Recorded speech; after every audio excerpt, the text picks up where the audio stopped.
The Central Missouri Jennies go 3-0 last week. The couple of road wins as well as a senior night win here at the Multi against Western. Here with head coach Flip Piontek. Coach, you had 3 important wins coming out of the stretch of the season, as well as your freshman Annie Riley picking up Player of the Week honors. Just give us some of your thoughts on what you saw last week. You know, at this time of the season, what you're looking for is a consistency of performance so that you can count on a level of play on the team as a whole as you get to the most important part of the season. And this is where, I mean, at the beginning of the season, when you saw Nebraska-Kearney on Friday, November 9th, you were planning, you hoped to be in a position that would allow you to compete for some kind of conference postseason play at that particular point in time. So what the team has done over the course of the year, and including last week, you know, that the road win on Wednesday at Northwest Missouri, I really don't want to underemphasize or overlook how important that win was in terms of how hard Northwest competed and how hard they made us play, which was, you know, we played Missouri Southern, who was 0-27 when we played them, and that's a very, very difficult team to play.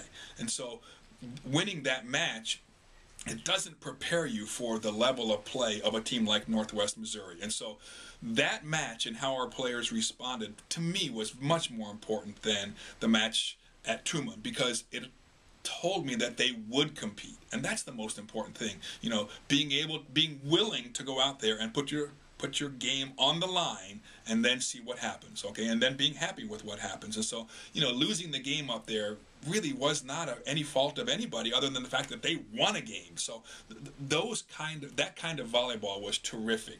That helped us for senior night, because the emotion for senior night, that's a match where you just want to contain the emotion the best you can, because there's nothing you can do. And so I thought it helped a little bit that Missouri Western had to put a new lineup on the floor because one of their players was hurt. So one of the players that set for them last game was an outside hitter. I thought that was a little bit tough for Missouri Western. I thought that was a difficult, although I thought she did a great job. Their team, it was very difficult for their team to compete as a whole on that Friday night. So and then the road win on Saturday, you know, the first 3 or 4 or 5 points of the game, I thought that at Truman, they did their senior presentations before the match.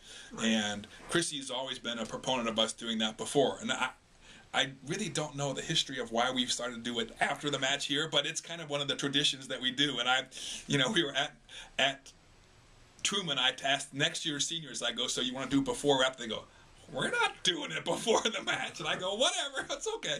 But that energy from senior day, I thought Truman State started off on fire. And I mean, we were behind. You know, I called my first time out. We're down 7-11, and we really haven't done anything bad. But they're playing so well and I don't like to call timeouts, but I was calling timeout just to hopefully slow them down a little bit. They made like 2 hitting errors the first game. But even though they played well, what we did and how we responded, and then at the end of that game, you know, being able to be in position to win the game, 27-25, that first game, with all the emotion that they had, I thought that was a huge benefit to our team. So yes, we lost game 2, but again, it was kind of like the game we lost at Northwest Missouri. It really wasn't anything that we did badly. It's just that Truman played very, very well. They sided out 83% of the time in that game. You side out 83% of the time. That's 8 out of 10. I mean, that's awesome. So unless you can side out at a higher percentage or do something to stop them, if a team sides out at 83%, they're going to win.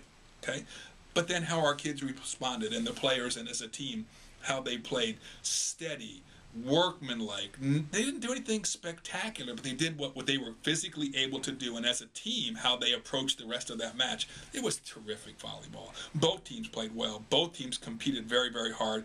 And the fact that we were able to come away with the win was very significant for us in terms of setting up the match for Friday, where you have the exact same situation again. You know, you're going to be on the road wanting to see how well the team competes for something potentially down the road. So it's exactly where we wanted to be, you know, and you're looking at the schedule when it came out in December of 2011, you go, Nebraska-Kearney, the last Friday of the season, you go, golly, I just hope that we're in a position to do something when that happens. And so we are. And so now it's the reward. It's almost like we've been working so hard all year. This is what you get for it. So now let's see what we can do. Looking at that match at Kearney coming up Friday, with no midweek game, you get a little bit of extra time to kind of look at what it is they do, prepare for that match. Going on the road, facing the fourth-ranked team in the nation, what is it going to take to get the win in that, as you said, a pivotal match? I think the question you're asking is are we going to do anything different, or what we play? And realistically, we are not. Okay, the team that we beat Saturday was the last team to beat Kearney. So they, I've watched that match. Matter of fact, I don't spend a lot of time on Kearney until we play Kearney, but one of the matches that I picked to look at when I was looking at Truman after they left here was the Truman-Kearney match. And they didn't do anything different than they did against us. Right. And so that's how they approached the game. They were able to beat Kearney. We were able to beat Truman by doing what we normally do. So at this time of year, every time I go on these trips, the SIDs and the people who are doing the stats, they go, Coach, I know you're not supposed to give the lineup out, but would you tell me your star? I go, sure, they know who my starters are. I don't care. There's no secrets right now. So for us, Nebraska-Kearney they know who we're going to have out there. They know what we're going to do, and they'll do the best they can to stop us. We know Nebraska-Kearney. We know what they do. The players don't know as much as I do, but over the course of the week, they'll figure out that they run a 5-1, that they do just exactly the same things that we do. They're a team just like us. They're just a clone of us. They play very well. They compete for every point. They have a terrific home environment that I think our players will love the environment on Friday night. It'll give them an idea of what can be done in a small town in the middle of Nebraska on a Friday night, because it's going to be a terrific match. It'll be a terrific volleyball match. And both teams will do what they do best, what we've worked on over the course of the whole season. And whoever ends up being able to perform the best, my predictions is that it's going to be 20-20 every game. And whichever team can get up with those last 5 points will win the match this Friday night. So, yesterday, it was announced your freshman libero, Annie Riley, named Player of the Week in the MIAA. It's her second this year. Talk about what her, as well as some of the other freshmen that have gotten a lot of playing time, been big roles on this team. Talk about their development over the year, especially just kind of stepping right in. And, I understand what you're saying. And so basically what I say by this time of the season, we're 100 sets in, 100 games into the season. So for me, because those players have been on the court the entire season, I don't think they're freshmen anymore. I mean, they are experienced volleyball players in the system that we do. What Annie provides as the libero is a position that we haven't changed over the course of the whole year. And I think her position is slightly easier than Carly's because Annie has been the libero. And we put her in the same position all year, and so she's really, along with Julia, been one of those really steadying influences on the team. Carly, on the other hand, I think has had almost a more difficult job because where we've chosen to put her, she's been an outside hitter the whole year, but how much we've asked her to pass or not pass or stand next to Julia or stand 2 away from Julia, what we've done with her, I think has made her job more difficult than Annie's.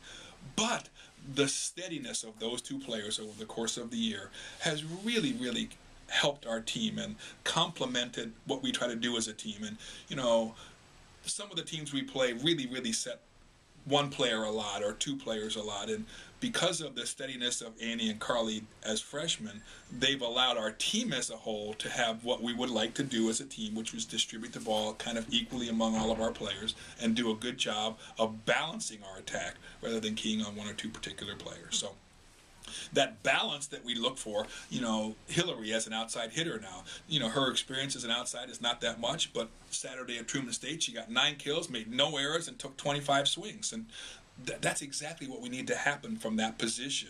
But because Carly has allowed us the flexibility to switch where she stands, then that's allowed Hillary to go where she's done. So I can't undervalue what those 2 players have done for us in terms of their commitment to the team. And quite frankly, their ownership of what we ask players to do on this team is also very high. And so you can see that in terms of how they approach the game and how hard they work. And so I'm very happy with the 2 freshmen, but I'm also very happy with Brady as a senior and Julia as the setter and all the different players who we put out there in terms of how they're approaching the game. And so it makes it this time of the year for the seniors, particularly for Brady and